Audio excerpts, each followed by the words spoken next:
पाकिस्तान का इसलिए नहीं है कि हमारे लिए आपने हरमुज़ आज भी खुली है। बिल्कुल खुली है, पाकिस्तान के जहाज़ गुजर रहे हैं। हाँ, रशिया वो मुल्क है जो कि न्यूक्लियर साइट्स बनाने में सबसे ज़्यादा मददगार है। अभी भी $30 अरब का मुआहदा उसका मौजूद है, जिसमें 5 नए एटमी रिएक्टर उसने बना कर देने हैं। चागी के अंदर हमने एक पहाड़ के अंदर जाकर धमाका किया था, एटमी धमाका। तो पहाड़ को सिर्फ लग्जिश आई थी, वो मिट्टी उड़ती हुई हमने देखी थी। एटम फटा था उसके अंदर, जिसको दुनिया मानती है कि वो बड़ा हैवी धमाका था। ईरान के एटमी असासे महफूज हैं, जिन तक पहुंचना मुश्किल ही नहीं नामुमकिन है। ये बात डोनाल्ड ट्रंप भी मान गए।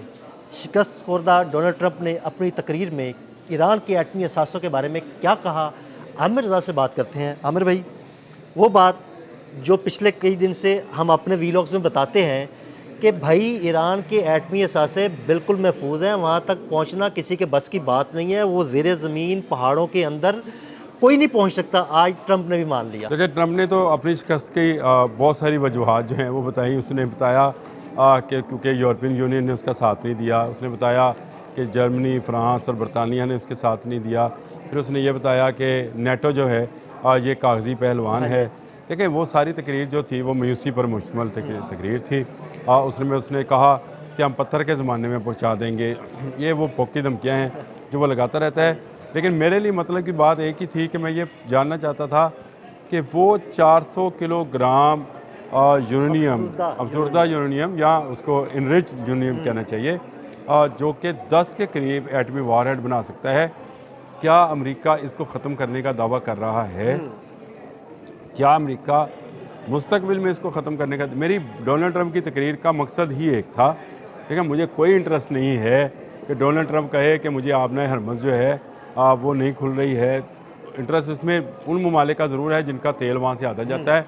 पाकिस्तान का इसलिए नहीं है कि हमारे लिए आपने हरमुज़ आज भी खुली है। बिल्कुल खुली है, पाकिस्तान के जहाज़ गुजर रहे हैं। बिला झिझक बिला धड़क गुजर रहे हैं। आपने हरमुज़ ਨੂੰ लाड़ी अड्डा बनाया हुआ है। वो तो कल मजाक भी कर रहे थे कि लाड़ी अड्डा बनाया जरा त्यारा चाहने अब राज त्यारा गुजार लेने राज त्यारा। हाँ, तो ये मामला जो था मेरे लिए सिर्फ उनका न्यूक्लियर, क्योंकि इस पर सिर्फ अमेरिका की नज़र नहीं है, रशिया की जो कि दोस्त है ईरान का, उसकी भी नज़र थी। और इसीलिए पुतिन ने ये ऑफ़र किया था ईरानी, कहा था कि जनाब वो इनरिच हमारे हवाले कर दें। ईरान ने कहा भाई नहीं, जब अमन होगा तो हम आपको वापस कर देंगे। और रशिया वो मुल्क है जो कि न्यूक्लियर साइट्स बनाने में सबसे ज़्यादा मददगार है। अभी भी $30 अरब का मुआहदा उसका मौजूद है, जिसमें 5 नए एटमी रिएक्टर उसने बना कर देने हैं। लेकिन इसके बावजूद ईरान की मैं ये समझता हूँ, ईरान की जो सुप्रीम कमांडर कौंसल है, जो सिक्योरिटी कौंसल है, उसने अपने सुप्रीम कमांडर के अहकाम के तहत ये यूरेनियम किसी के हवाले नहीं किया। और अब डोनाल्ड ट्रंप ने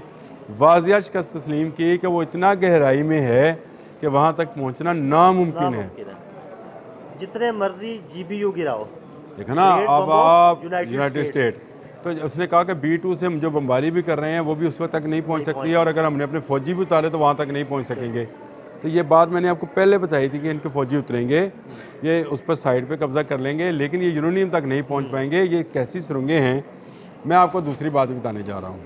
अल जज़ीरा की स्टोरी है, ईरानी जो मिसाइल सिटीज़ हैं, मैं आपको ना वो वीडियो भेज देता हूँ, लेकिन आप उसमें से तस्वीरें लगा लीजिएगा। उसके अंदर ये सारी चीज़ें मौजूद हैं कि उन्होंने कैसा गहराई में क्या काम कर रखा है, और वहाँ पर अंदर कैसे शहर आबाद हैं, और एक के बाद एक वो डीप पर चला जाता है। और फिर ऐसी साइट्स हैं, अगर आपको मैं सिर्फ एक चीज़ की मिसाल देने लगा हूँ, बाकी उसकी बाद में देखते हैं। चागी के अंदर हमने एक पहाड़ के अंदर जाकर धमाका किया था, एटमी धमाका। तो पहाड़ को सिर्फ लग्जिश आई थी, वो मिट्टी उड़ती हुई हमने देखी थी। एटम फटा था उसके अंदर, जिसको दुनिया मानती है कि वो बड़ा हैवी धमाका था। पहाड़ों के अंदर जो चीज़ें मौजूद होती हैं उनको तोड़ा बोड़ा नहीं बनाया जा सकता। मैं आज भी इसको साबित मतलब आज भी आपका कोई बम ऐसा नहीं है जो किसी पहाड़ को नुकसान पहुंचा ले। ज़मीन में वो 60 फुट का गड्ढा खोद सकता है, 60 फुट के अंदर जाकर बंकर बस्टर जो है अंदर जाकर फट सकता है। लेकिन ईरान ने अपना यूरेनियम कहाँ अफजुदा कर रखा है, यानी अफजुदा यूरेनियम या इनरिच यूरेनियम जो है कहाँ रखा है, उसने रशिया को भी नहीं बताया। अच्छा, दूसरी आमिर भाई, जो आप ये शहरों की बात करें, अच्छा ये शहर ऐसे नहीं है कि ऐसे फैले हों, ये तो कई मंजिला शहर है, ज़मीन के अंदर ऐसे जा रहे हैं जैसे ज़मीन के अंदर पेनिट्रेट किया हुआ और है, उसके बाद सुरंगें हैं। सुरंगें, और ऐसी भूल भुलैया हैं जिसमें आम बंदा जाए तो खो जाए, उसे रास्ता ही ना अब मिले। ये सुरंगें जो हैं ये किस तरह से काम कर रही हैं, ये यहाँ तक अमेरिका नहीं पहुँच पाया है। तो यूरेनियम का कहाँ पड़ा है उस तक भी नहीं पहुँच पाता। देखिए पिछली जंग में भी जो जून में लड़ी गई थी 2025 में, उसमें भी अमेरिका ने ये दावा किया था कि इनकी हमने एटमी क़ुव्वत ख़त्म कर दी है। ठीक 2 माह के बाद तस्वीरें मौजूद हैं कि वो एटमी रिएक्टर काम कर रहे थे। सही। उन्होंने कहा जी उसके एग्जॉस्ट का नुकसान पहुंचा था, वो हमने ठीक कर लिया। रशिया फिर वहाँ पे काम कर रहा था। ये भी जो कहा जा रहा है कि अगले 5 साल, डोनाल्ड ट्रंप ने ये भी बयान दिया है कि अगले 5 साल के लिए ये एटम बम नहीं बना सकते।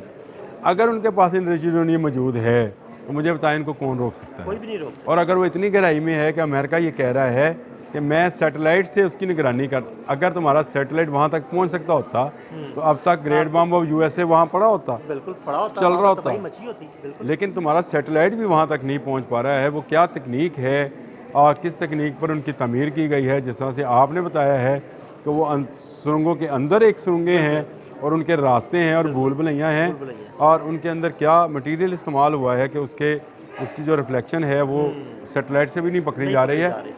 ये ईरानियों की अपने तैयार करदा टेक्नोलॉजी है। मैंने ना एक वीडियो आपके साथ शेयर की है, हम उस पर वीलॉग करेंगे।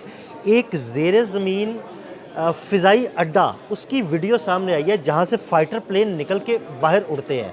वो तो हम उस पर भी अलग से बात करेंगे कि वो देखें कि कैसी भूल भुलैया पूरे एयरपोर्ट उन्होंने नीचे ज़ेरे ज़मीन बनाए हुए हैं। जो जब आपने 25 साल पहले ये सोच लिया था कि हम पर हमला होने वाला है और 25 साल हमला नहीं हुआ, और तो इसका मतलब है आपने पूरी तैयारी की। अच्छा, ये तो 25 साल तैयारी वो है जो कि डॉक्यूमेंटेड है कि इन्होंने जंग की तैयारी शुरू की थी। मैं ये कहता हूँ ये 40 साल तैयारी है। जब डोनाल्ड ट्रंप ने या आपने हरमस पे बयान दिया था 40 साल पहले कि हम जाके हाक पे कब्ज़ा कर लेंगे, ईरान मेरा ख्याल है उसी वक्त तैयारी पे चला गया था। और ये जो एयरपोर्ट्स और ये चीज़ें हैं, इसमें ज़्यादा फ़ायदा ईरान का ये हुआ कि उस पर पाबंदी रही।